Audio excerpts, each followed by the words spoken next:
বাড়িতেই যদি বানাতে চাও এরকম খাস্তা আলুর পুরি তাহলে শুধুমাত্র কয়েকটা টিপস তোমরা ফলো করবে। তো চলো রেসিপিটা তোমাদেরকে একটু দেখিয়ে দিচ্ছি। তো প্রথমে কিন্তু এখানে ময়দার মধ্যে স্বাদ অনুযায়ী লবণ আর ১ টেবিল চামচের মতো তেল দিয়ে দিয়েছি। অবশ্যই তেলটা দিবে আর নরমাল জল দিয়ে ডোটা করে রাখবে। আর এখানে সিদ্ধ আলু খুব ভালোভাবে গ্রেট করে নিয়েছি।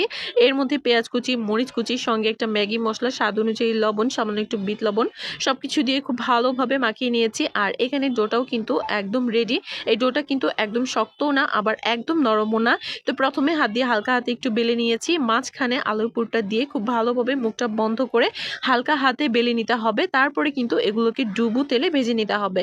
ডুবো তেলে খুব ভালোভাবে ভেজে নিব। চুলার আঁচটা অল্প রেখে, তাহলেই দেখবে এগুলো খুব সুন্দরভাবে খাস্তা হচ্ছে। আর এই পুরিগুলোকে তোমরা দোকানে পুরির সঙ্গে একদমই তুলনা করবে না, কারণ এই পুরিগুলো খেতে এতটা খাস্তা হয় আর এত বেশি মজার হয়, একবার খেলে কিন্তু মুখ ফিরবে না, বারবার খেতে ইচ্ছা করবে মজার এই পুরি।